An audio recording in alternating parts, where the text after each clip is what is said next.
Om Asato Ma Sadgamaya Tamaso Ma Jyotirgamaya Mrityurma Amritam Gamaya. Om Shanti Shanti Shanti. Om, lead us from the unreal to the real. Lead us from darkness unto light. Lead us from death to immortality. Om, peace, peace, peace. Good morning, everybody. Well, you're a brave lot. You've made it so far, so congratulations.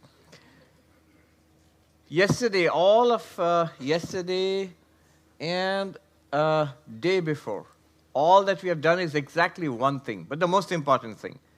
We have narrowed down on our nature as awareness, as consciousness. That's all we did. If you remember, here is the world, and the eyes are seeing the world in a very naive way. Let's say the eyes are seeing it.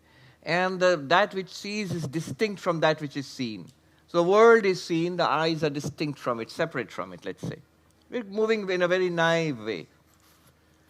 Now, the eyes themselves are understood, cognized, thought about, considered by the mind. So the mind is the seer and the eyes are now the seen. The seer and seen are different, therefore the mind is distinct from the eyes. And the mind itself is cognized. I'm aware of thoughts and emotions and memories. So that's the mind. And then there is something that is aware of the mind. I am aware of the mind. So I, whatever I am, I must be distinct from the mind because the seer and the seen are different. And this I, which is distinct from the mind, which is my real nature, you might say, why is that my real nature? Consider, when I'm seeing the world, where am I? Am I there or here? I'll say I'm here. When I'm experiencing the eyes, you blink the eyes on and off. Where are you? Are you the eyes or are you the mind which is considering the eyes? You're on the side of the mind. You feel I am experiencing my eyes. And when we look at our own thoughts, do you think you're on the side of the thoughts or you're the one which is experiencing the thoughts? You always immediately feel, I am the one experiencing the thoughts. I am the thinker of the thoughts. I am the subject to whom these thoughts occur. So, it's exactly the opposite of let there be light. I am and I am aware. I am and I am aware. That's called the witness consciousness. In Sanskrit, Sakshi, the witness consciousness. It's a beautiful name, Sakshi. It's actually a name in India, name for girls in India, Sakshi, witness consciousness. I am the witness consciousness. And just by the way, if you consider the words I am, that has two aspects. There is the I and there's the am.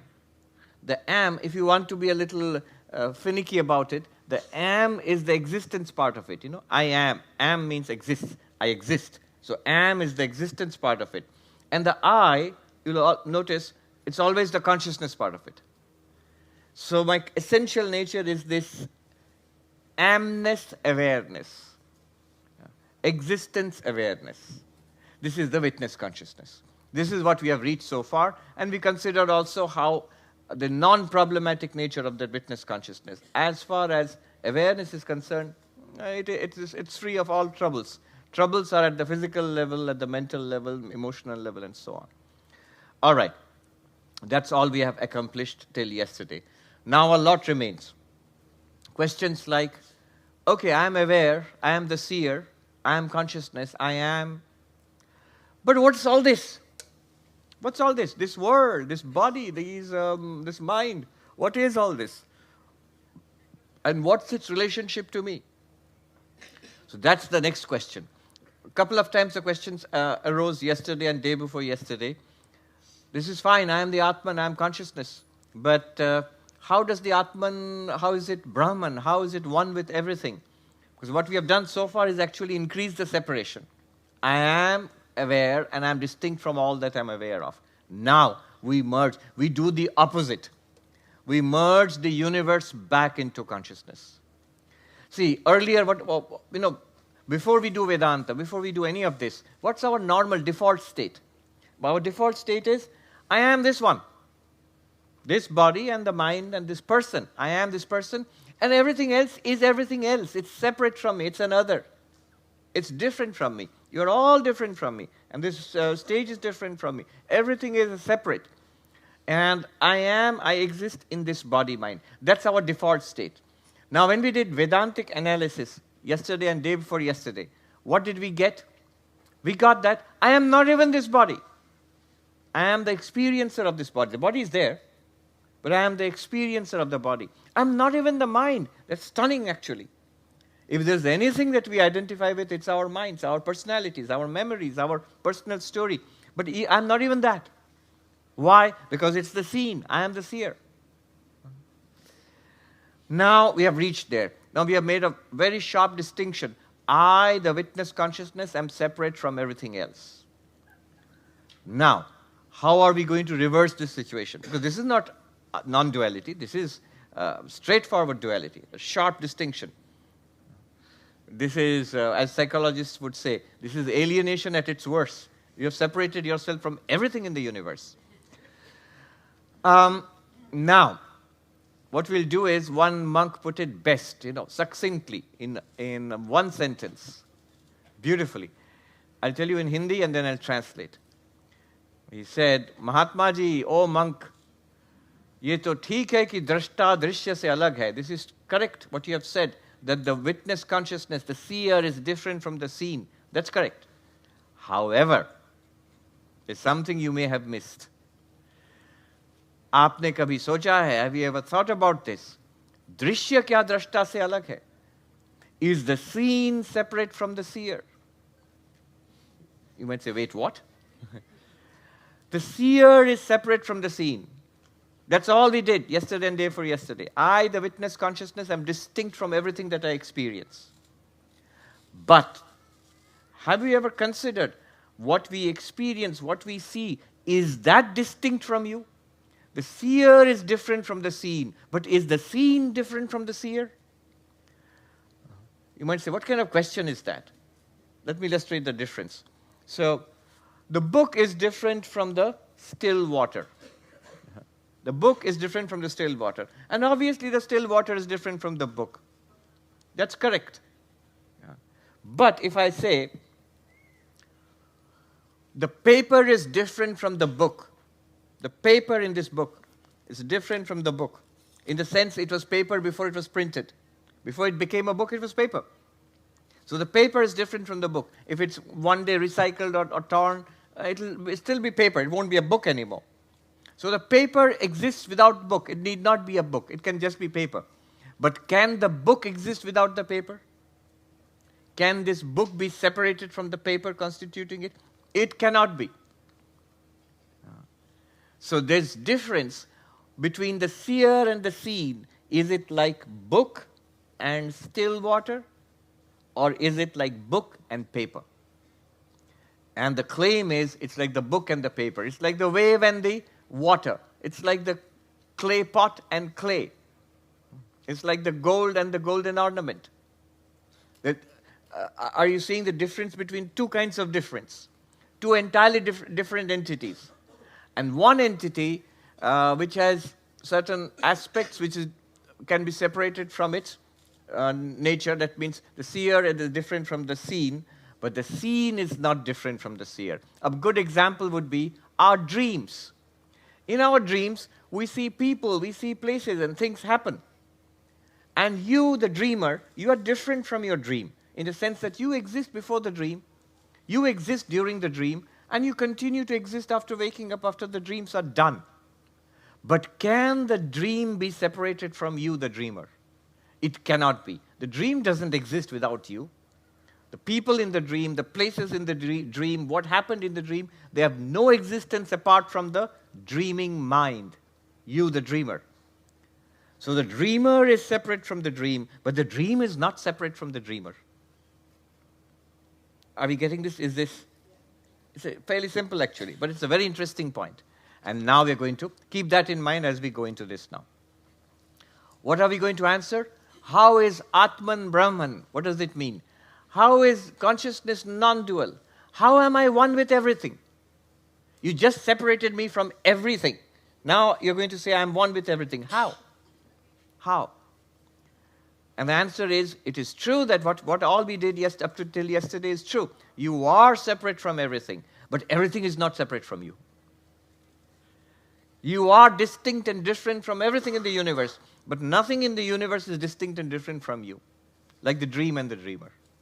Like the wave and the water. Don't look so mystified. But it's very interesting. We'll now plunge into it. I can't resist this. Make me one with everything. It's a New York kind of joke, slightly corny, but a kind of Buddhist New York joke. So this guy, the Buddhist goes into a pizza shop and says, pizza you have toppings. And the guy says, can you make me one with everything? And the funny part of it is, on YouTube you can find this, actually. An interviewer tried it with the Dalai Lama. Actually, with His Holiness was interviewing him. And he asks the Dalai Lama, he asks His Holiness, can you make me one with everything? There's your joke about the guy goes to pizza shop and says, make me one with everything. And the Dalai Lama didn't get it. He said, well, theoretically it is possible. And the interviewer goes, I knew I shouldn't have said that. It didn't work. And the whole clip, it's hilarious. You can see it on YouTube. Just search for it, Dalai Lama, and make me one with everything. You just search for that. But now we are going to make you one with everything. It's going to... Verse number 13. We've done up to 12. So verse number 13. Switch off topic. Make me one with everything after you have separated me from everything. Verse number 13. Shakti dvayam himayaya. Shakti dvayam himayaya. Vikshepavriti rupakam. Vikshepavriti rupakam. Vikshepa shaktir lingadi. Vikshepa shakti lingadi. Brahmandantam jagat srijet. Brahmandantam jagat srijet. Two powers undoubtedly are predicated of Maya, namely those of projecting and veiling. The projecting power creates everything from the subtle body to the gross universe. So this is standard Advaita Vedanta. Okay, I'm pure consciousness, but what's all this? Now they introduce Maya. Maya is this inscrutable, inconceivable power of consciousness, your power, the power of consciousness. What does it do? It does two things. It does two things. Maya has two powers. One is it veils, and the second one is it projects. It veils and it projects. What does it veil? It veils you from yourself. It veils your true nature from yourself. And what does it project? It projects you, the pure consciousness, as this universe. These are two huge claims. It's not so difficult to understand them when you understand that the nature of Maya, one aspect of Maya is ignorance, not knowing our real nature. See, what does ignorance do? It veils and it projects. Think about the classic example of somebody mistaking a rope for a snake. So when somebody mistakes a rope for a snake, that person, there's ignorance. First of all, there's ignorance. The person does not know it's a rope. I do not know it's a rope. That's ignorance. What has that ignorance done? It has veiled the rope nature from me. Not entirely, because reality cannot be veiled entirely.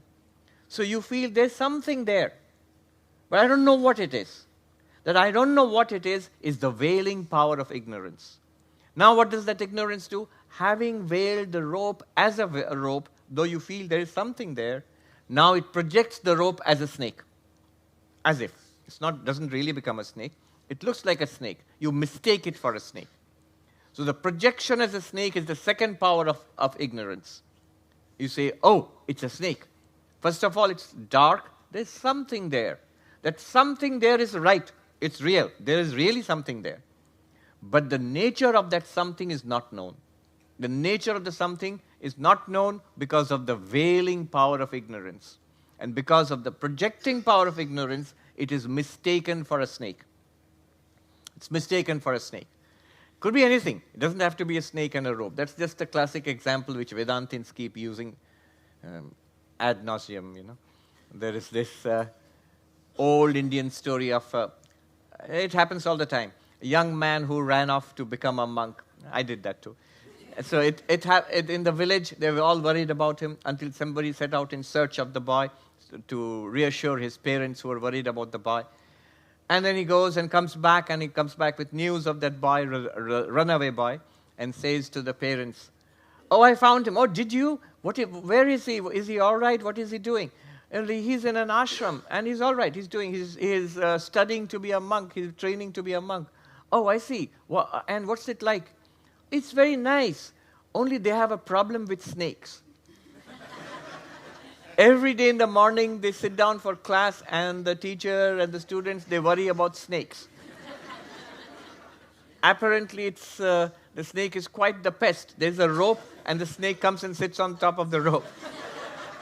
And they manage to drive away the snake by the end of the day, and the next day again, the snake is back. It can be anything. It doesn't have to be a snake. It's just a question of a mistake. It could be a mirage in the desert. Again, pardon me for these asides. When I said desert, I remember I went to our ashram in St. Louis in the United States. And there's an old Vedanta society there. And the Swami who established it in the 1930s, Swami Sarvapriyananda, his room has been kept intact where he stayed. And guest monks get to stay in his room. Now, in the 1930s, this Swami came over from India into St. Louis in those days. And he was obviously polishing up his English. So it's so touching to see an old diary scribbled with a pencil, not even a pen, in a pencil. And he's learning English words. And there is a page which says, desert. The three meanings, desert, desert, and desert. And he's written it all down. I was just thinking how hard they worked. And later he wrote books in English, which were published by noted publishers of philosophical books. The Methods of Knowledge in Vedanta. That's his well-known book, a very difficult book. So desert is a mirage in the desert. So there is the veiling power of ignorance that I do not know that it's just sand. And then it shimmers like water. The projecting power of ignorance, I think it's an oasis. I think it's water. You get the reference, the mirage in the desert. This is also a stock example for non-dualists, or Advaitins. Shankara also uses it. Maru Marichika, the mirage in the desert. We don't know it's the desert, one of the three deserts, desert, whatever it's. And we think it's water. Let me stay with the side a little bit, make a point here, which will be useful for us today. This was a point made not by an Advaitin, but another kind of non-dualist, Professor Garfield, who teaches Tibetan Buddhism, a philosophy of Tibetan Buddhism, the philosophy of emptiness, Madhyamaka Buddhism. So in class, he mentioned this. He said, look at how the desert and the mirage example has been used. When you see a mirage, 4 options are possible. 4 options. You're driving along in the desert, and it's in Arizona or somewhere. It's a flat desert out there, and you're driving, and you see the mirage. Now, an expert driver who has gone through that place many times, and he knows there's bound to be a mirage at this time of the day, at this patch of sand over that. So when he sees it, he knows immediately it's a mirage. And the novice driver who doesn't know what a mirage is driving and suddenly sees that, what will he think? It's water. It's water. Oh, there's water there in the desert. It's water. And the in-between driver who knows what a mirage is but is not, has not really seen one many times, when he comes across it, he will say, it looks like water, but this must be the mirage I have read about. Okay, so these are the three options. The expert who sees the mirage and says it's a mirage. Then the novice who says it's water. And that person has to learn the truth that it's not water. If he goes up to it, he'll see it's a mirage. And the in-between. The in-between is like us, who are not enlightened, but who have been reading lots of d噚śya, vivēka and stuff like that, who looks at it and says, looks like water, but it must be the mirage I've read about. And just like that, the enlightened one sees the world and says, it's an appearance of consciousness. Consciousness, the witness consciousness itself. I, the witness consciousness, am appearing in all these ways, as this body, as this mind, and as this world. And the absolute novice, when he looks at the world, says, it's the world. People, places, good and bad. This is the body, this is the mind. And we, when we look at it now, after dෘk-dෘśya, vivēka and all, we'll say, it looks like the world, but I've been taught it's an appearance of consciousness. So you see the three levels of the mirage example. There's a fourth one, which Professor Garfield has himself added, a very American take on the mirage example. He says there are apparently polarized glasses available. If you wear that and you drive in the desert, you won't even see the mirage. So the illusion is dispelled. So he says that's equivalent to the yogi who's in samadhi, who doesn't even see the world. So there's no question of what is the world. Is it a real world out there? Or is it an appearance in consciousness? Doesn't even see it. Is immersed in limitless awareness. That's it, in samadhi, in nirvikalpa samadhi. So four aspects of the mirage example. Now let's look at this verse. Maya has two kinds of power. Shakti dvayam hi mayaya. Maya has two kinds of powers. Vikshepa, projecting power. Avriti, veiling power. What is the projecting power? The projecting power, Vikshepa Shakti Lingadi Brahmandantam Jagat Srijet. It projects everything, whatever we consider to be the scene. What is the scene? Take a look. First thing we see is our own minds.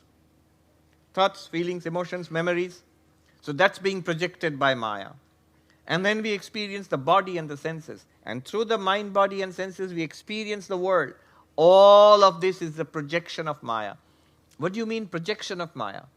Just like ignorance presents a rope as a snake, Maya presents consciousness as the world, and the body, and the mind. Consciousness appears as a mind and a body and a world. Or, to put it even more directly, Maya presents you, the witness consciousness, as the world. It presents as you, the person, and the world, as the subject and the object. Vivekananda says, in a poem he says, one only exists. It appears as nature and soul. But one only exists. It appears as both of these. Appears as these, this is the projecting power of Maya. Does this sound weird? Not really. Isn't it exactly what happens in our dreams? When we fall asleep, there is a veiling. We forget that we are sleeping on our bed. I am here on the bed and fast asleep, we forget. And then after the veiling comes a projection, which we call a dream. I had a vivid dream last night of being in Haridwar. I think it must be that little Rishikesh there which set up that dream.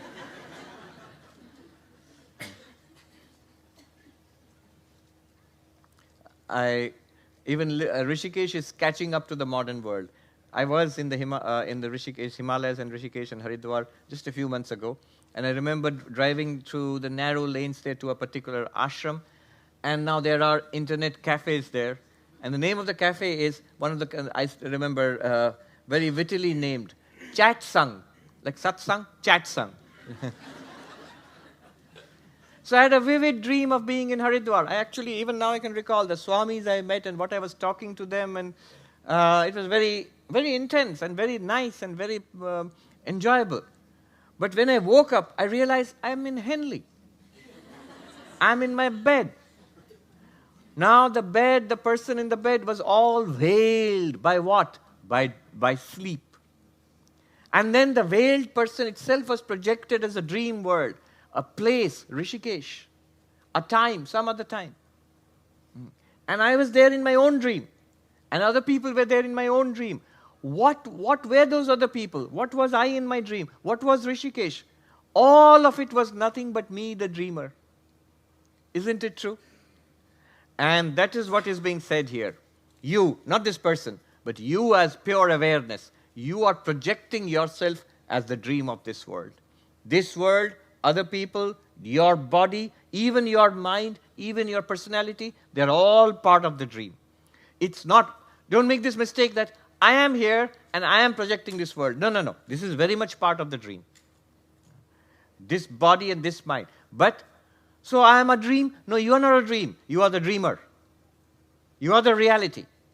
You're projecting yourself as this appearance. So because of the power of Maya, consciousness appears as the world. Now, the veiling power of Maya. This is the projecting power of Maya. What's the veiling power of Maya? Number 14. Srishtir nama brahma rupe, Srishtir nama brahma rupe, Satchidananda vastuni, Satchidananda vastuni, Abdhau fenadivat sarva, Abdhau fenadivat sarva, Namarupa prasarana, Namarupa prasarana. A beautiful verse.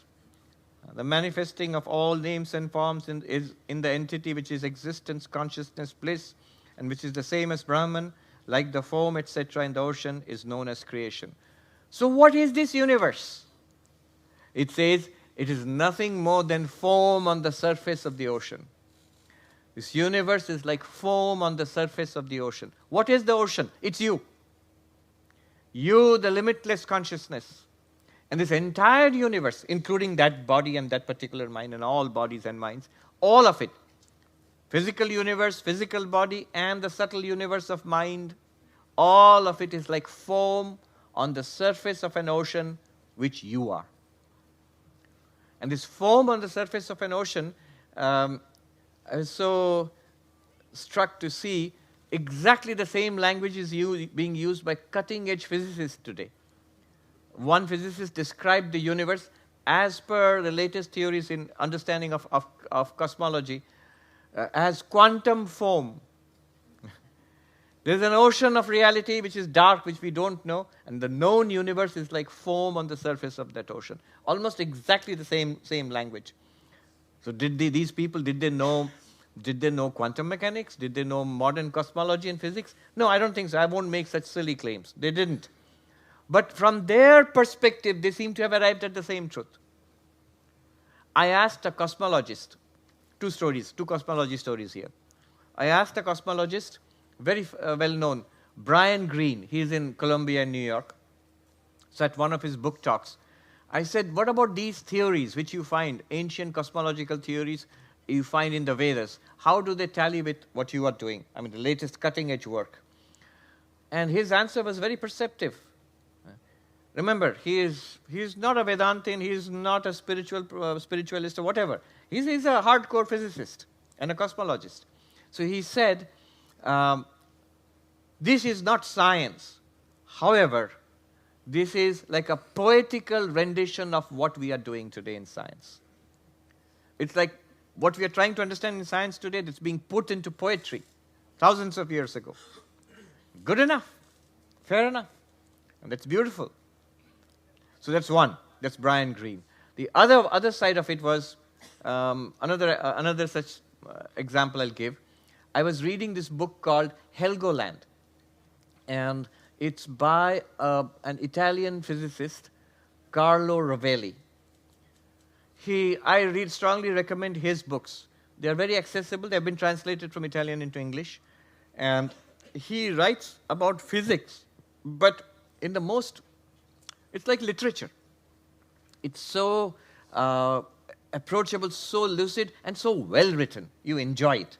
So one of his books is called Helgoland, and it's an island in the North Sea somewhere, just off the coast of, I don't know, Denmark or somewhere, where with some of the quantum physicists who made breakthroughs in the 1920s, 30s, pre or post Second World War. They went there, spent time, and that shows the importance of spending quiet time away from everything else, to do science, to meditate, to do philosophy, whatever it is, to quiet time, cut off from everything else. Now, this physicist, Carlo Rovelli, he says, I want to understand what this universe is in terms of quantum mechanics, because his specialty is quantum mechanics. He says, whenever I talk about what this universe is in terms of quantum mechanics, invariably people ask me, have you read Nagarjuna? Have you read Nagarjuna? I thought, who is this Nagarjuna? I better read it once. People keep telling me.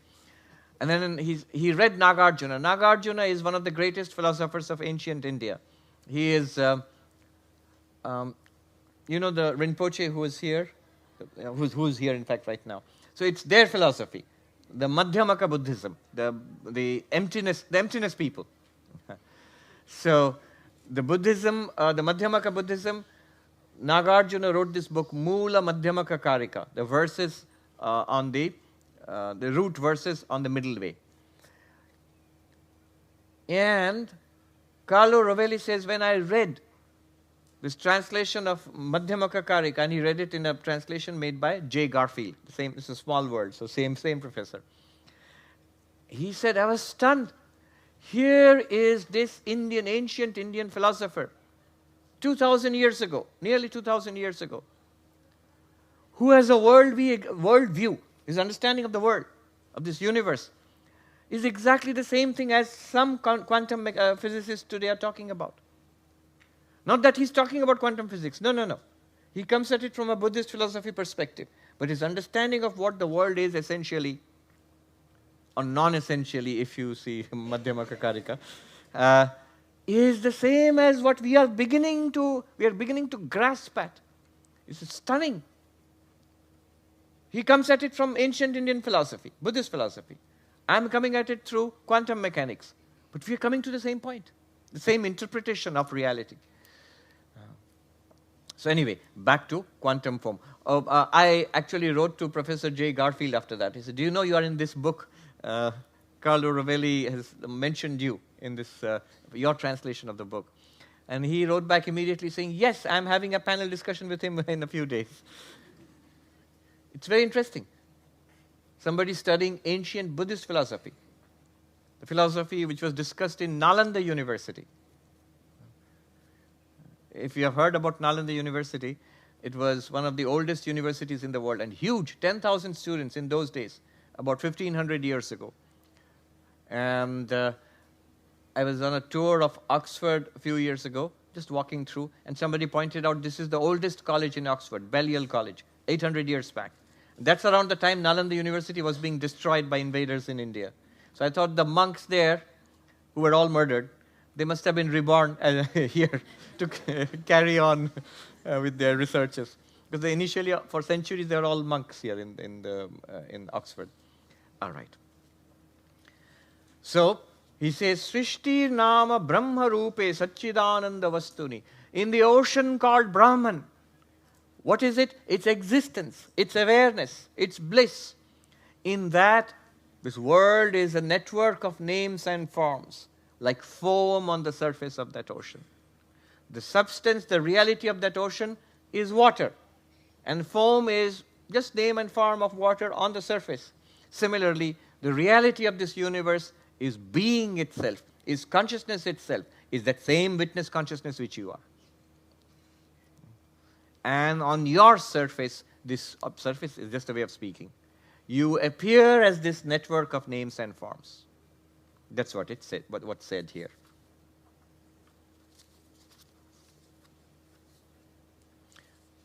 So this is creation, projecting power of Maya. Now comes the veiling power of Maya. Verse number 15, the veiling power of Maya. We already know what this is. Whatever is being said here is hidden from us and is projected as this. Satchidananda, the ocean, Brahman, Atman is hidden from us. Why is it hidden? The veiling power of Maya.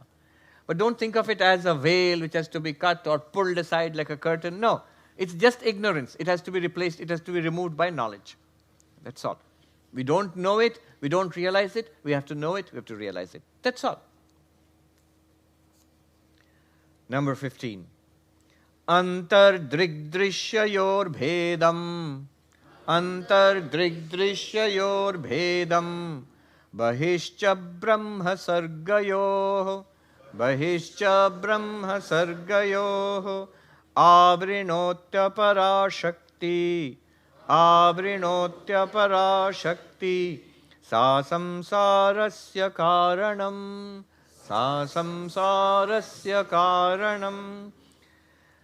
The other power of Maya conceals the distinction between the perceiver and the perceived objects which are cognized within the body, as well as the distinction between Brahman and the phenomenal universe which is perceived outside one's own body. This power, Shakti, is the cause of the phenomenal universe. Okay. The veiling power of Maya veils, covers up, hides. What does it hide? In two ways. One, within us, within ourselves.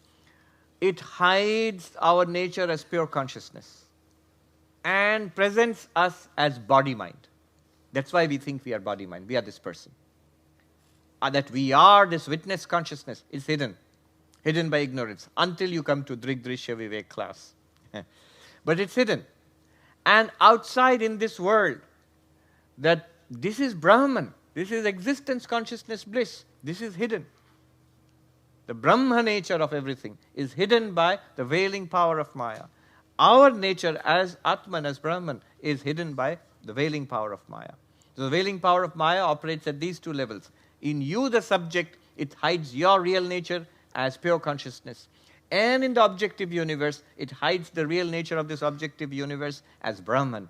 It presents it as this universe. Then what happens? I don't know I am the Atman. I don't know I am, Chidananda Rupa Shivoham. I don't know that. And I don't know that. I don't feel that. Even if I read it, it's not particularly real to me. And I don't think that this is all Brahman. I don't think this is all God everywhere. It would have been wonderful to see that. But I just see it as these people, these places, and this day and night and this perpetual cycle of life. That's what I see it as. And he says, Sa samsarasya karanam. This is called samsara. It's a very evocative, poignant, profound, sad word in Sanskrit. Samsara. Samsarati, which is continuously being lost. Is continuously flowing away. Everything here is flowing away. So samsara, this is presented as samsara. I am the person, the object, and as the subject, and this is my world, and I try to live in it. And this is life, what I call life. That what I call life, in Sanskrit, this is called samsara. And samsara is much bigger than we think it is. We think this life is samsara, but many, many lifetimes. Lifetime after lifetime we have spent. We have literally crossed oceans of time and space. And I've crossed an ocean to come here. The pond, as you British like to call it. I've crossed the pond to come here, an ocean to come here. But we have all crossed oceans of time and space to be here at this moment. And we shall go on journeying. We shall go on journeying. It's wonderful. It's sad. It's haunting. Vivekananda says, so this thing, what's going on, how do you stop it? How do you come out of it? Vivekananda says, thine only is the hand that drags the rope, that holds the rope that drags thee on. Thine only is the hand that holds the rope that drags thee on. Let go thy hold, sannyasi bold. Say Om Tat Sat Om. That's what we are all trying to do. Let go thy hold. It should be easy. No, it isn't. We have got a death grip on this. That's what the Buddha called grasping. We've got a death grip on the world and on the body, on the mind. This death grip is a psychological grip. This is what we think we are. We don't want to let go. This is a story of the student who goes to the master, and master says, "What do you want?" The master lived in a cave. So he said, "Set me free." I said, "All right. So you keep coming to me." And the master put him to work to sweep the cave and cut firewood and go to the village and beg for food. After a month, the student had enough. So he's not teaching me anything, just using me as a servant. So he comes and gives an ultimatum to the master. "Look, master, you better set me free, otherwise I'll go and look for another master." And then the master said, "All right, come in the morning tomorrow. Before breakfast, take a bath, put on a fresh cloth, dhoti, and come to me. I'll set you free." And so next day, the student's very eager. He comes up to the cave, and he sees outside the cave is an old tree. And the master is holding onto the tree tightly and shouting, "Set me free, set me free." And the student said, "But master, just let go." And the master said, "Precisely."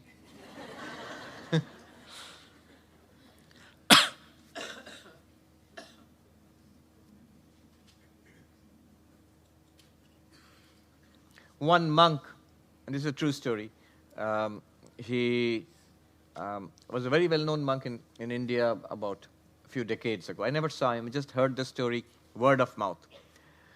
So this monk narrated that when he first became a monk, he became a monk in his old age. He went to the Himalayas. One day he was very despondent. He was sitting, he had begged for his food, and he was sitting on a rock near a village. It was forest in the Himalayas, looking very depressed. An old lady comes along from the village and says, "Why so depressed, O monk? Muh kyun latka hua hai, Mahatma ji? Why are you so depressed?" And the monk said, "I want to be free. I want to be free, but I don't feel free." And this lady said, "Oh, really? Tell me your bondage and I'll set you free." "Kahan bandhe ho? Where are you bound? Are you bound to your wife?" And he said, "No, she died." "Are you bound to your children?" "No, they grew up and went away." "Are you bound to your house and land?" "No, I sold it off and distributed the money." "Then what are you bound to? Are you bound to this body?" "No. This body was born, is getting older, one day it will die. You can't hold on to this body. The body is not holding on to you. It's flowing." "Are you bound to the mind?" It's a continuous flow of thoughts, waking, dreaming, sleeping, thoughts, feelings, emotions. What is it there in that mind which you are bound to? What are you bound to? If you take a close look, there's nothing in this universe you're bound to. In the sense that nothing in the universe sticks to you.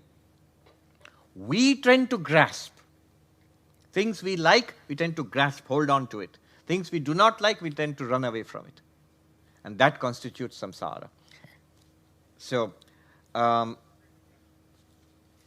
antardrigdrishyayor bhedam. Internally, the difference between the seer and the seen, veiled by Maya. Externally, the difference between Brahman and world, veiled by Maya. Notice the first verse which we did, very beginning, it hit at the core problem, internally making a distinction between the seer and the seen. We are directly attacking the veiling power of Maya. The very first verse which we did, that was the most important verse in the whole book. The distinction between I am the seer and what is the seen. Body is the seen, the senses are the seen, the mind is the seen, even the personality is the seen. But I, the witness, am the seer. This distinction is veiled by the veiling power of Maya.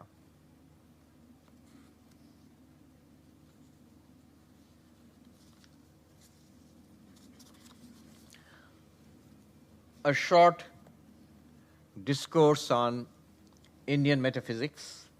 Next few minutes, we'll get back to the text. What I'll do now is, the claim here is, this world is pure consciousness. And remember, when we talk about pure consciousness, we mean you. Which you? The you which you have discovered through seer and seen analysis. What we discovered yesterday and day for yesterday, that one. This world is you.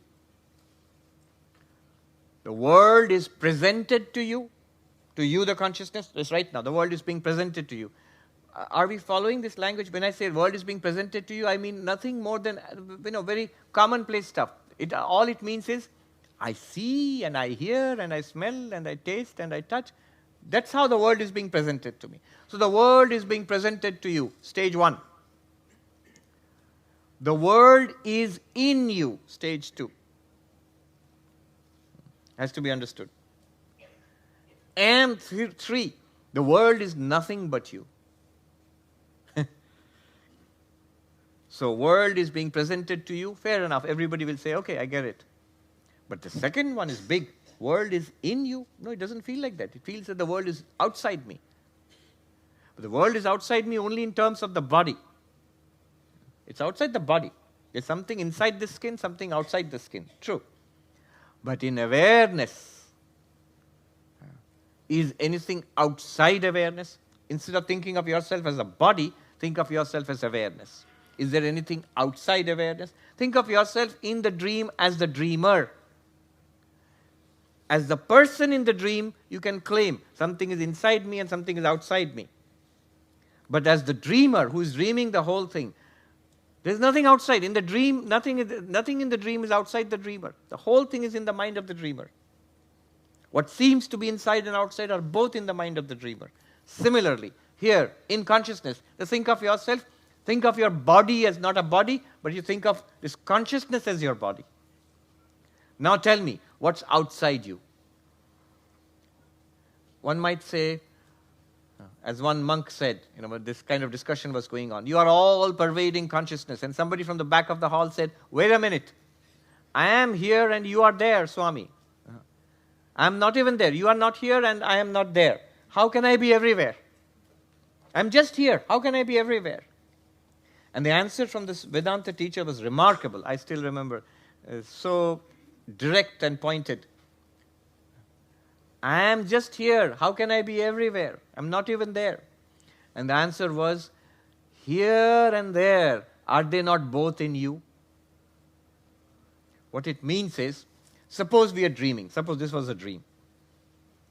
When we woke up, see in the dream we see, I am here, and that hill is there, way over there. But when I wake up from the dream, what will I say? The here and the there, they were both in me, the dreamer. Following? Just in the dream example. Now you apply it to consciousness. The idea of space, something is here and something is there. Something is far away.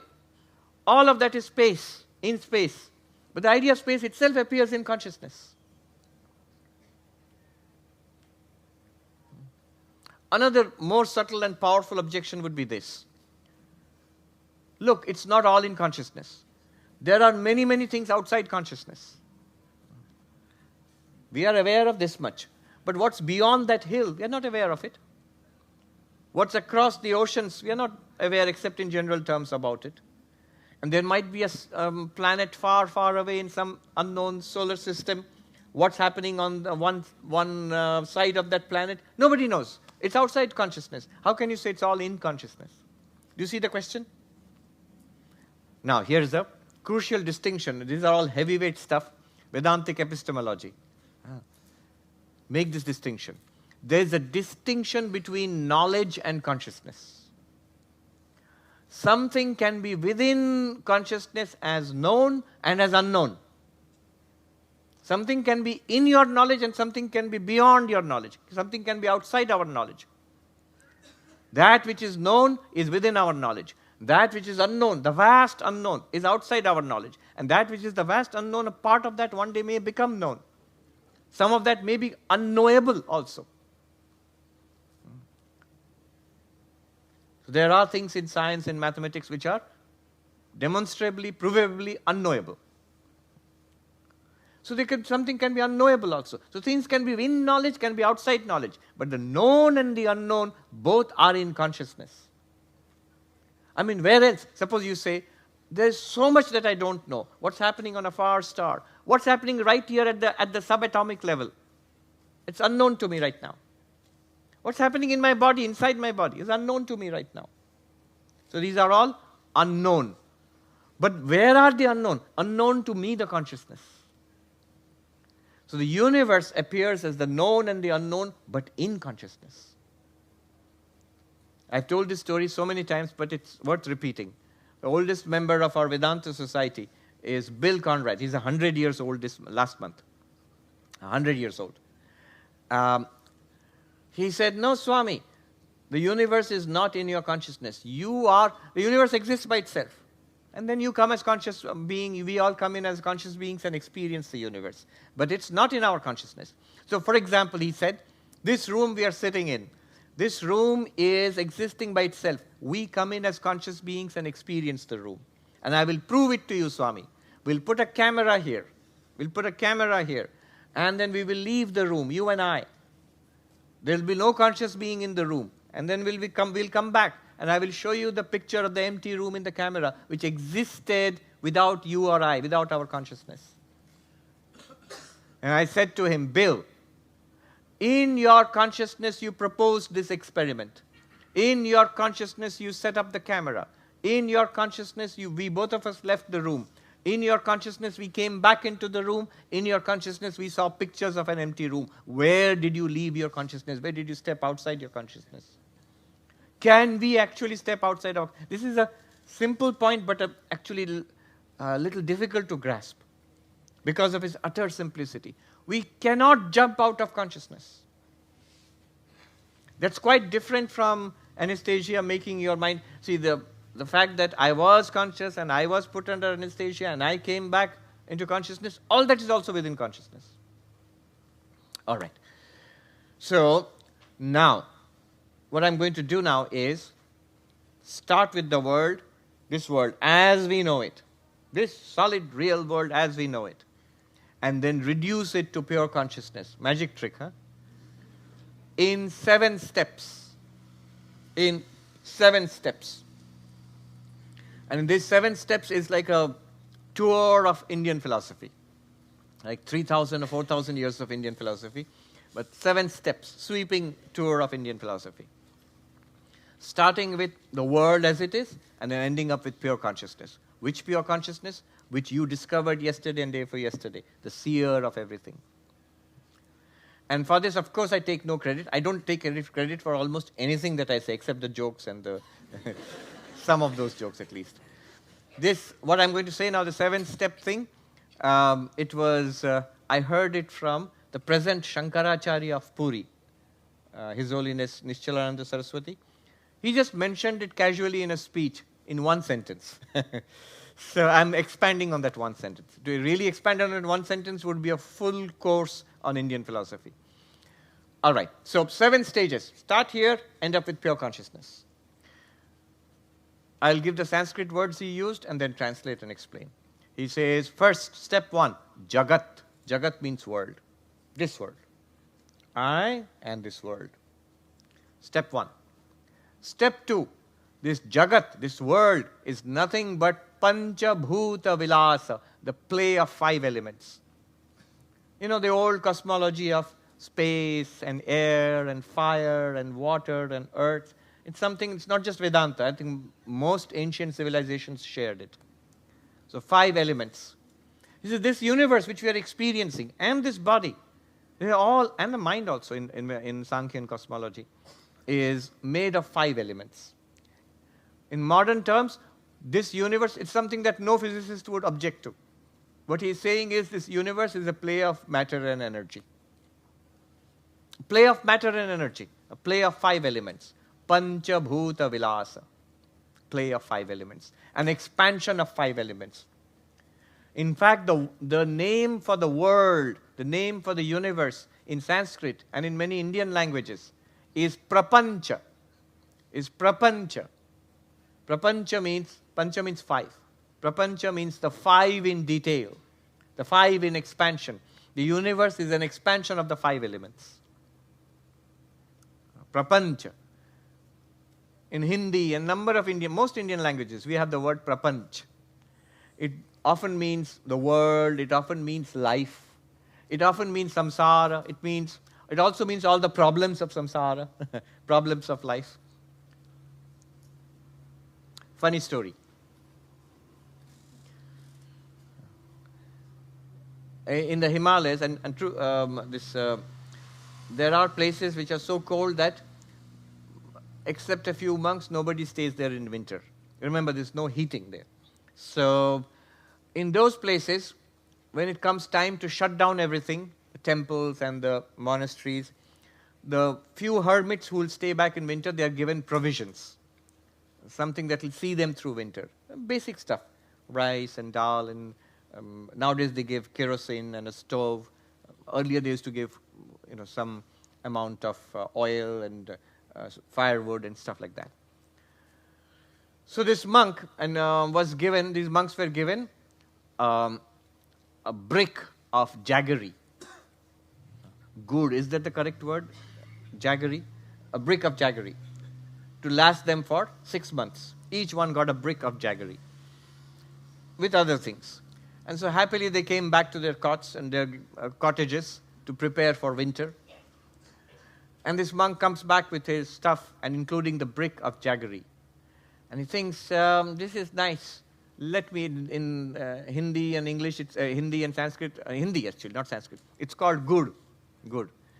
Let me taste a little bit of it. So he opens the package and he breaks it a little bit and he tastes it. Oh, nice. Then he packs it up, ties it, and you have to tie it to the ceiling because otherwise the mice will get at it. True story. I remember when I was in the mountains and in the cottage like that, every day I had a tug of war with a mouse over my soap. I don't know why mice like soap. I had a piece of soap which I kept near the washroom, which was outside the cottage. This is very basic. Now every day I would find the soap is gone. And I knew where it was. There was a mouse who would drag the soap to its hole, and the whole soap was too big to drag into its hole, so it would get stuck at the hole. And there are little mice teeth marks on that. And I would go and snatch the soap back, and you could see its beady little eyes glaring at me from the hole. And next day the soap would be gone again. So he ties the thing and suspends it from the ceiling and goes to sleep. He blows out the lamp and goes to sleep. And then he feels maybe a little bite more would be nice. So he gets up and lights the lamp, and then he unties it and unpacks it and takes a couple of more bites. And it's very nice. And he ties it up and suspends from the ceiling, then blows out the lamp and goes back to sleep. And a little later, just a little more maybe. Anyway, next day in the morning, his friend comes, and he says, there's no jaggery. And he says, what happened to the good? What happened to the jaggery? The whole brick of it. And then he says, his friend, the monk, said, this works best in Hindi. I'll tell you in Hindi and translate. Oh, wo prapanch ko mita diya. I erased the universe. Prapancha means that one. Made of 5 elements. I wiped it out. Now, it's not a joke it's a very monkish kind of joke. Because remember, the whole project of the monks is they're trying to go escape or get liberated from the prapancha. So what is this prapancha? It's pancha bhuta vilasa, the play of 5 elements. That's stage 2. But what are these 5 elements? And those who know Vedanta, they are all being projected, what we said, by Maya, by the projecting power of Maya. So it's the play of Maya, Maya vilasa. But Maya is just the power of consciousness. Your consciousness, Maya is just the power of consciousness. If it's the play of Maya, that must be the play of consciousness. So, the 4th stage is Chidvilasa. It is the play of consciousness. Chidvilasa, the Sanskrit word. But what is the play of consciousness? Does consciousness play? And it's just a way of speaking. Look at our own consciousness. Is it playing? Is it running around kicking a ball in a soccer field? No. Football field, sorry. This is American influence. We all Indians also call it football, but if you stay in America, slowly you begin to change. In a football field, is consciousness running around? No. Consciousness doesn't play. Consciousness doesn't do anything. It just shines. Just look, just check, nose, check into the consciousness. Is it playing? No. It's just aware. So, it's not a play of consciousness. That's not logically correct. It is called chidvivarta. It is an appearance in consciousness. An appearance in consciousness. Think about it. All our life can be described in this phrase, appearance in consciousness. Whatever has happened to you in life, whatever is happening now, whatever can happen possibly in the future, all of it would be only appearance in consciousness. True or not? You don't even have to be a Vedantin to say yes to that. Anybody has to say yes to that. That's what life is. Appearances in consciousness. So the universe, the world, is an appearance in consciousness. In Sanskrit, chidvivarta. There's a slight twist of the words. Appearance in consciousness, refine a little bit. Appearance of consciousness. And then, that which appears in something else must be pervaded by the something else. So the sixth stage is chinmaya, pervaded by consciousness. If it is appearing in consciousness, it must be pervaded by consciousness. If the objects in the dream, the places and people in the dream are appearing in you, the dreaming mind, then it must be pervaded by the dreaming mind. There itself the dreaming mind must be there. So the universe is pervaded by consciousness. Sanskrit word chinmaya. But what kind of pervasion? The two kinds of pervasion. One is, the tent was dark. We switched on the light, and the light has now pervaded the tent. But the tent existed without the light. Or the shrine was there, and then you lit a candle, lit an incense stick, and the smell of the fragrance of incense pervades the shrine. Well, the shrine was there, and the fragrance came and pervaded it. Is it like that? Is there a universe, and consciousness comes and sort of like incense pervades the universe? No. Not like that. Then like what? Like water pervades the wave. Like clay pervades the clay pot. When I say clay pervades the clay pot, what I simply mean is the clay pot is nothing but clay. It's clay on the top, it's clay on the bottom, it's clay on the inside, it's clay on the outside. It's clay through and through. This universe pervaded by consciousness, it's not like consciousness spreading around the universe. It's consciousness through and through. The Sanskrit word for that is chinmatra, consciousness only. Chinmatra, consciousness only. Magic. We started with the universe. Here we are, consciousness only. Let me repeat the 7 stages. 7-stage reduction. Sanskrit word, jagat. English translation, world. Second stage, panchabhuta vilasa, play of 5 elements. Third, maya vilasa, play of maya. Fourth, chid vilasa, play of consciousness. Fifth, chid vivarta, appearance of consciousness. Consciousness appears as the world. Sixth, chinmaya, pervaded by consciousness. Seventh, chinmatra, consciousness only.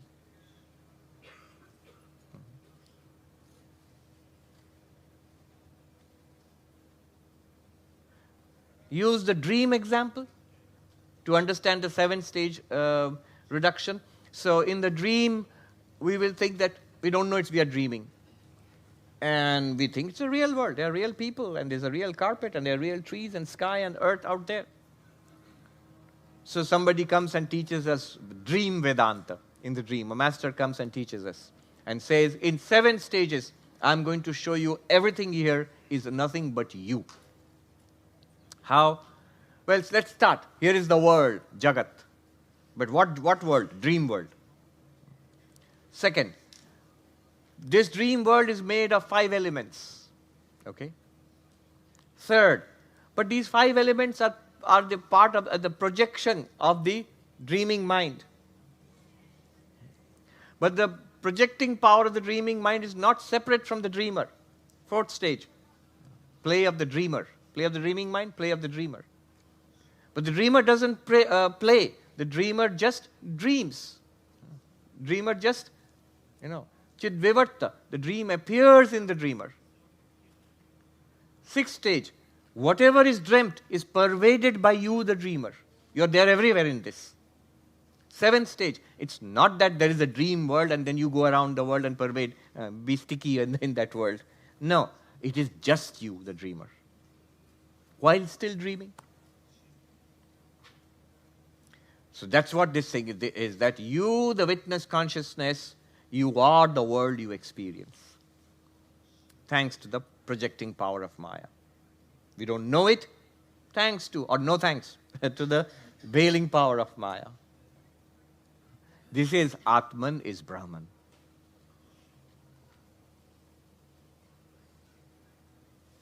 Thinking, all right, let's go on. This is, by the way, the answer to a couple of deep questions which came yesterday and day before yesterday. How will you establish oneness? How will you establish non-duality? How will you show Atman is Brahman? Answered. This is how. Now we are at non-duality. We are no longer in the separation of consciousness and not consciousness. Now we know everything is consciousness, or rather, consciousness alone is. Everything is not.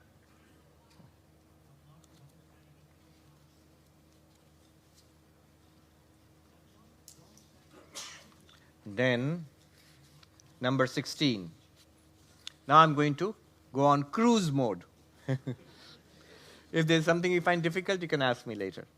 Sakshina purato bhati, Sakshina purato bhati, lingam dehena sangyutam, lingam dehena sangyutam, chitichhaya samaveshat, chitichhaya samaveshat, jivasyad vyavaharikaha, jivasyad vyavaharikaha.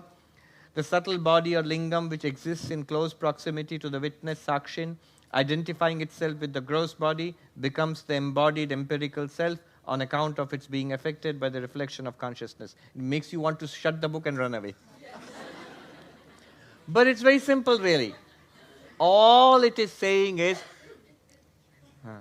you are awareness, you are consciousness. To you appears a mind. In you appears a mind. You appear as your own mind, with thoughts, intellect, memory, and the sensory system, and this body. This is called the sentient being. You say, wait, what? Let me repeat. What is this trying to answer? It's now trying to answer, I am pure consciousness, I am appearing as the world, all right, but explain this person who is sitting here, who is struggling for spiritual realization, who I guess is going through many lifetimes and many bodies and lives. What is this person? Well, you are pure consciousness. Already established. That's what we have been doing since the first day. Now, in you, to you, in you appears a mind, subtle body. Why did it appear? Projecting power of Maya. Your projecting power. Why did the snake appear in the robe? First of all, snake did not appear in the robe. It's an appearance. It's not a real snake. Similarly, mind and subtle body appears in you. And this connected to the physical body is the person who's sitting here right now. Jivasyad vyavaharika is the transactional sentient being, the being who's going through life and death, birth after birth, seeking for liberation. That's who you are. That's the meaning of this. Again, when we get what's being said here, it's as clear as this. Nose. You say, what's the nose? This is the nose. It should be as clear as that. Take a look. Vedanta always invites you. Right now, all of this is claimed. This is a fact right now. Take a look. Can you look at your experience in this way, in this framework? I am awareness. Yes, I am aware of a mind. And I am aware of a body and senses. And through the mind, body, and senses, I am aware of the world. It's as simple as that. Then number 17. Asya jivattvamaropat, asya jivattvamaropat, sakshinyapyavabhasate, sakshinyapyavabhasate, avrito tu vinashtayam, avrito tu vinashtayam, bhede bhate apayati tat, bhede bhate apayati tat. The character of an embodied self appears through false superimposition in the Sakshi. So there they go again. With the disappearance of the veiling power, the distinction between the seer and the object becomes clear, and with it the jivat character of the Sakshin witness disappears. All right, so what is he saying here? He's saying something very important here. I am pure consciousness. And in conjunction with the appearance called the mind and the body, and forgetting my nature as pure consciousness, I think I am a jiva, a sentient being. Just this guy. Just this guy. But he says, when the veiling is removed, when I realize myself as pure consciousness, through dředśya vivēka, through this process, then I realize I am awareness only. And the distinction between myself and this body-mind and the universe disappears. I realize I am one consciousness projected as all of this. This is liberation. Right here, right now. Instantaneously, effortlessly available to us if we would but want it. It's ours for the taking. See, this is too easy. Somebody said, the three problems with Advaita Vedanta. One is, it's too good to be true. It's too good to be true. It's too simple to be practical. It's too simple. And there was a third one. It sounds too easy to be true. So it's too good, it's too simple, and it's too easy. And therefore, I don't believe it. But the thing is at least my point of view, I'm very partial, of course, to Advaita, but my point is it's like finishing school in spirituality. The Advaitins' approach is, take your time. You want to try out other stuff? Try it out. I can guarantee you will circle back. We'll be waiting. You'll circle back in this lifetime or some other lifetime. You'll come to it. Maybe when you come to it, it won't be called Advaita Vedanta. It will be called something else. But this wisdom is eternal wisdom that thou art. You are that. You have to come to that one day or the other. Then, number 18. Tatha sarga brahmanoscha bhedam avritya tishtati ya shakti tadvashat brahma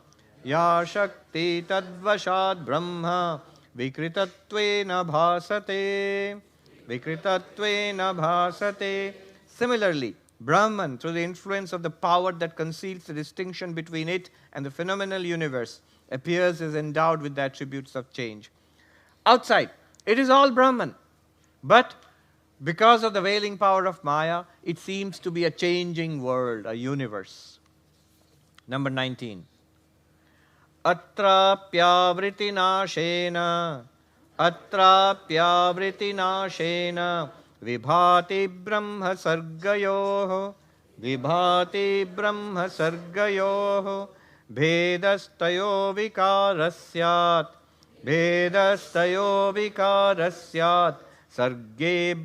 sargena brahmani kvachit.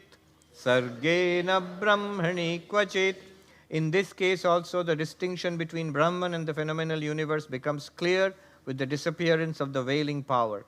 Therefore, change is perceived in the phenomenal universe, but never in Brahman. Fairly straightforward, which we just said. When the veiling power of Maya is removed, how? Through your inquiry. Then it becomes clear. While seeing this universe, you will say it is Brahman. While seeing the water, the expert driver says it's a mirage. The novice says it's water. And we, in between, unfortunately, we say it looks like water, but I guess it's what they told us, it's a mirage. So the enlightened one will say, it's Brahman. And we will say, what do you mean? Don't you see people and grass and sky and tents? No, it's Brahman. And we, the novice will say, we are not novices anymore, The novice will say, it's just a field, it's Henley, and there are people, and it's a yoga festival. But we will say, we are the confused ones in between.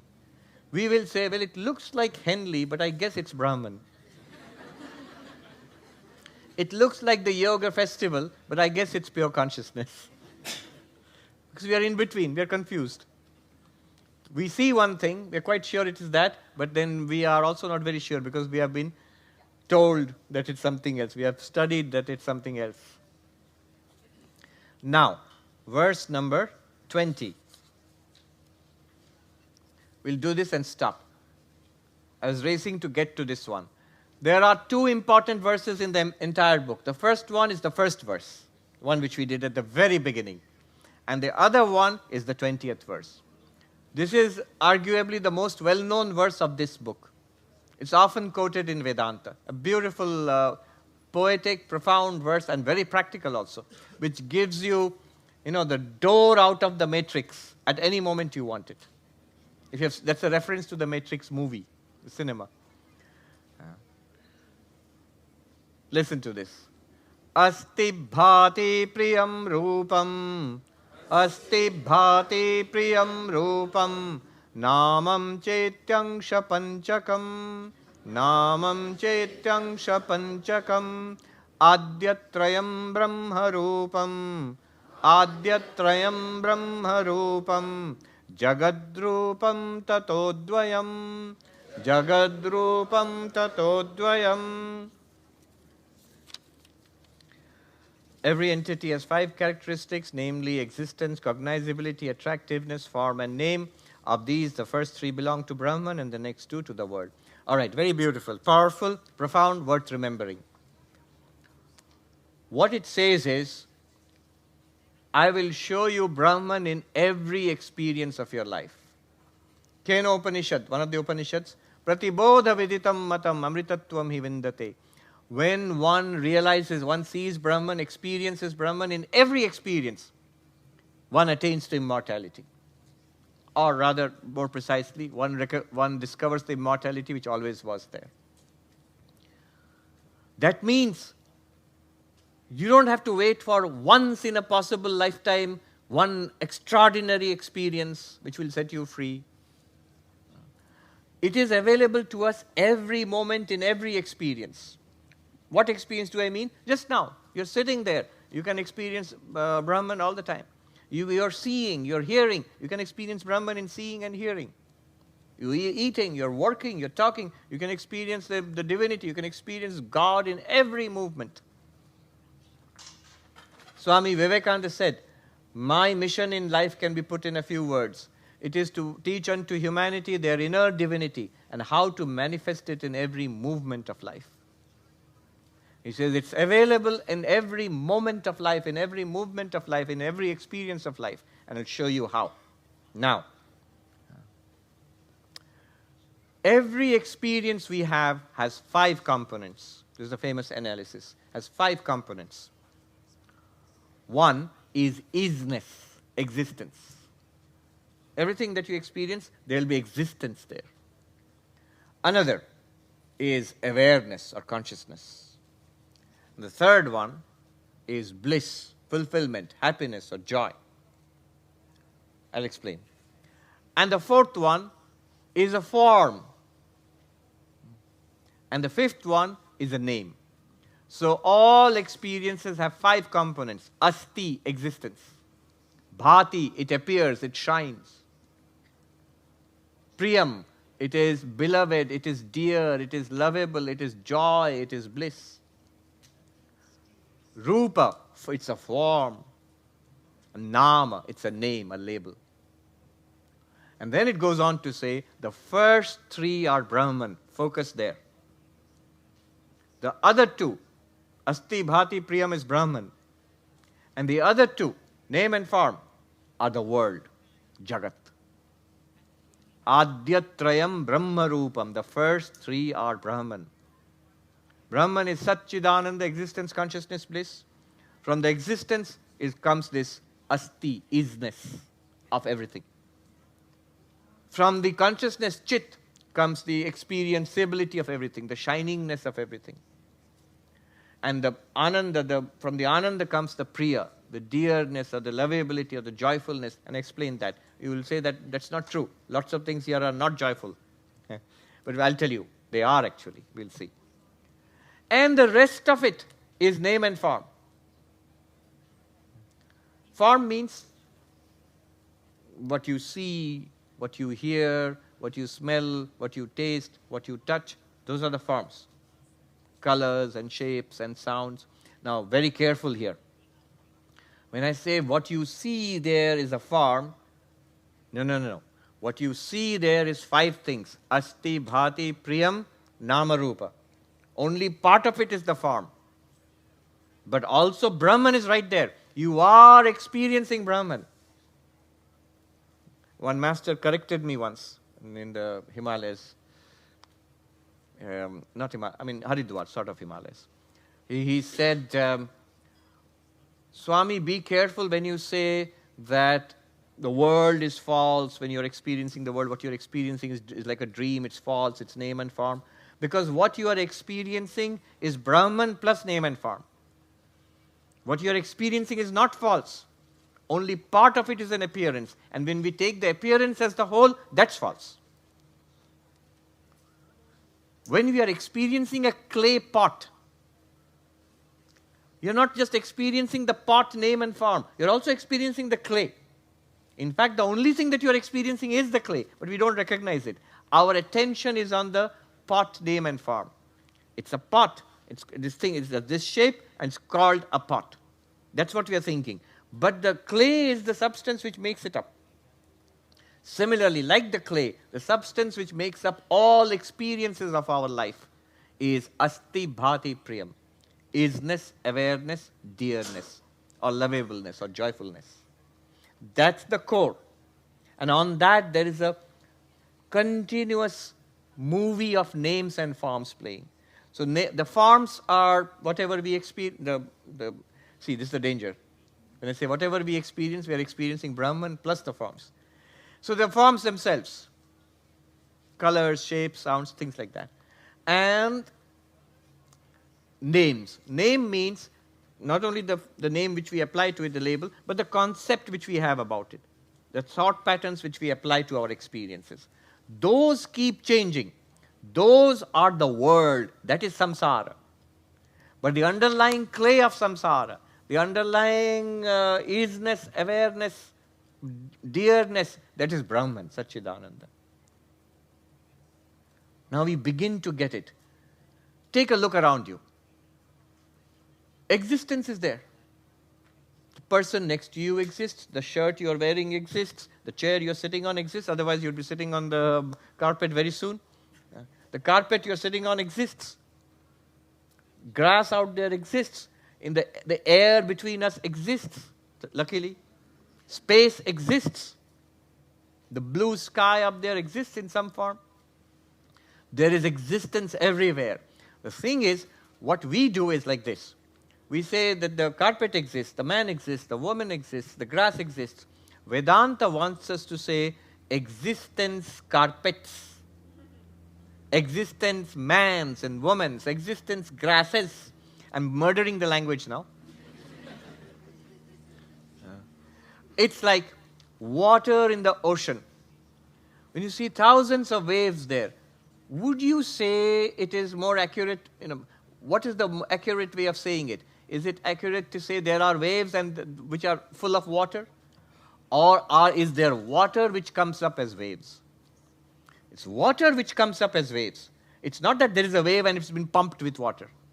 There's an empty wave and there's a half full wave and there's a wave which is full of water. No. It's water which comes up as waves. And Vedanta wants us to say it is existence which comes up as this universe. Being itself which comes up as this universe. We don't think about it like that at all. Language is also not designed to deal with this. We push existence to the background, and then we talk. We don't notice existence at all. We notice people. We notice places. We notice food items. We notice pleasure and pain. We notice pleasure and pain. We don't notice consciousness.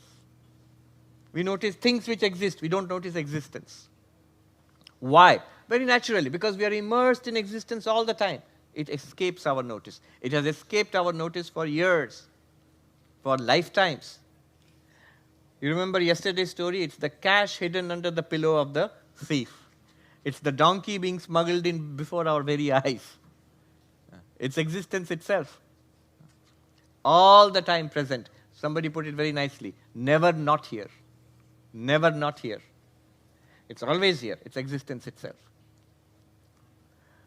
All our experience is based on consciousness or awareness. But we are the wrong persons to ask about consciousness and existence. I said yesterday, fish are the wrong people to ask about water. Fish are the wrong people to ask about water because they're always immersed in water. They don't know what's water. Where? This little fish is taught about water and it's asked the teacher, where's water? The teacher says, it's all around you. And the little fish goes, where?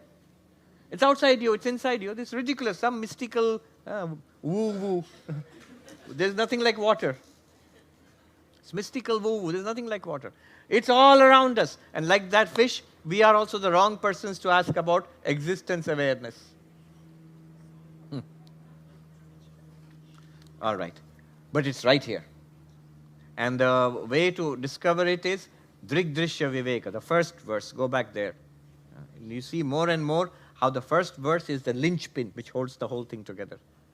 It's the one which makes all of this, which sounds like fancy theory, it makes it like knows. Points it directly to you. There it is. You are it. Another point. You might be wondering, I sort of get the existence awareness, but what about the priyam, the lovableness, the delightfulness? There's a lot in life which is not lovable and delightful. There's a lot in our experiences. I can understand existence is there and consciousness is there. But what about joy? You just said it's there everywhere. It's like this. To put it briefly, this priyam refers to the Atman, to the self, which is consciousness and existence. What it means in little more detail. When we do this analysis, and we see in every experience there is existence awareness. If you sort of get a feel for it, you will note what it means is in every experience there is you. This existence awareness is you. Everything in this world, every experience is made out of, like pottery is made out of clay, every experience in your life is made out of you. You are the clay of the pottery of your life. I'm really murdering the language today. This existence awareness is you, the witness consciousness. And that witness consciousness is always priyam, it's always dear to you. You are always dear to yourself.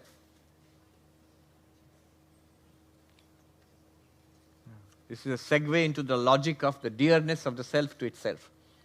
I'm just worried about the time. All right. Let's do it. How am I always dear to myself? What does it mean that I am Ananda? Sat Chit Ananda. How am I Ananda? What is Ananda? Continuous happiness and the highest happiness. The highest happiness forever. Great, sounds good. Where is it? Sign me up for it. You are it. How? That just sounds like mystical talk. No, I'll show you here, logically, how you are the highest and greatest continuous happiness. Okay. First, I am myself the source of my continuous happiness. I'm never the source of unhappiness for myself. How? The logic is this. I'm borrowing this from the master Vidyaranya, who probably wrote this book. He wrote another book, dÄśya, which is well known. In the first chapter, he gives this logic. Two pieces of reasoning. Reasoning number one, to prove that you are the source of continuous, unmixed happiness. Never are you the source of unhappiness for yourself. Second thing we'll see later. First, he says, anything that we like, we seek to get. And if we like it, we retain it. And try to, if possible, get more of it. Anything that we do not like, we seek to get rid of. We seek to avoid or get rid of it. Now put these together. if there is something that we never seek to get rid of, that we ever seek to preserve, it must be a source of continuous happiness. Something makes me happy, I want to keep it. Something makes me unhappy, I want to get rid of it. If there's something that I never want to get rid of, always want to keep, then it must be a source of happiness for continuous. Because it's giving me happiness. That's why I want to keep it. Where is all this leading? Notice, no one ever wants to die. Bhuyasam, the author says in that book, let me be, let me live, let me continue, let me exist. We always have the drive to self-preservation, to existence.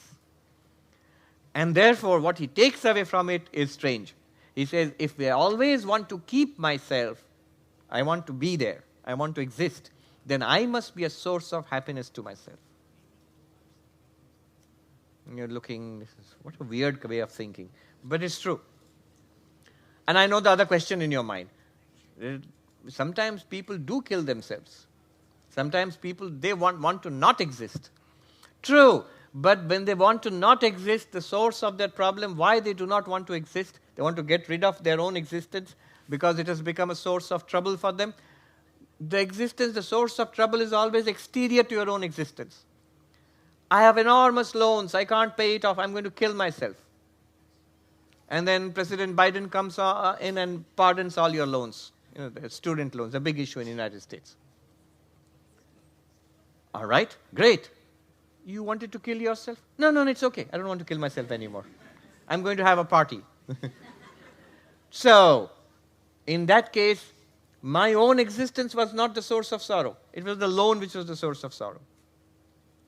No one ever wants to, of their own, wants to destroy themselves. They want to live. It's the strongest drive we have. And the Vedantic takeaway from that is, because it's always a source of joy to exist. Your own existence is a source of joy for yourself. Therefore, you are your own source of continuous happiness. Now, one might object here, maybe, but that happiness must be a very mild kind of happiness. I really don't feel it. No, Vedanta says it's the maximum happiness. The greatest source of happiness is you yourself. How so? Second line of reasoning. Follow this. This is fun. If something is valued for the sake of something else, if A is valued for the sake of B, then B is more valued than A. If A gives me happiness, but A is for the sake of B, then B gives me more happiness than A. That which gives me more happiness is valued more than that which gives me less happiness. The mother loves the toys of her child, but the toys are loved for the sake of the child. Now, which is loved more, the toys or the child? It would be a very weird mom who loves the toys more than the child. She loves the toys for the sake of the child. The child is loved more than the toys. That which gives more happiness is loved more. That which gives less happiness is loved less. Now put them together. Everything is loved for the sake of the self. The self is not loved for the sake of anything else. Therefore, the self is loved more than anything else. We know that. We are selfish. But what does Vedanta take away from it? If it is loved more than anything else, it gives more happiness than anything else. In fact, it is the source of all other things we call happiness. Because all other things are for the sake of the self. It brings happiness to the self, therefore we want all other things. Self is liked for its own sake. It's like that young man, I've given this example earlier also. The young man who had a job and he said, I love my job. And somebody asked him, you love your job? All right, do the job, you won't get paid for it. No. I need to be paid for it. Suppose you are given an option, which one would you pick? You do the job without getting paid for it, or you get paid for it, you don't have to do the job. Which one would you do? Which one would you prefer? I definitely prefer the second one. I'll find something else to do. So the money you get for the job is loved more than the job. If you're given a choice, pick the job or the money. It's a strange choice. You jump for the money. So the money is loved more than the job. That means the money gives more happiness than the job itself. But suppose someone now says, well, you'll have the money, but you can't spend it. You can't do anything with it. You can't give it away. You can't spend it. You just have the money. So no. I need to spend the money. I want to buy this and do that and all of that. So those things which the money can give me, I want that. Suppose you are given an option. You won't get the money, but whatever you wanted to buy with the money, you can get it. Oh, great. That sounds like Amazon Prime. No, they charge you. So that means the things you buy with the money are loved more than the money itself, obviously. But then you say that you can get all those things, but you can't use them yourself or give them to anybody. You say, no, I want it for my family. All those things are necessary for my family. I'll buy them for my family. So the family is loved. Your wife and kids and husband, wife and kids are loved more than the things themselves. So they give you more happiness than things themselves. Okay, you can give those things to your family, but they won't be your family anymore. It will just be any random family. No. They have to be my family. So we come back finally to yourself. They give you happiness because they are yours. It is the self which gives maximum happiness.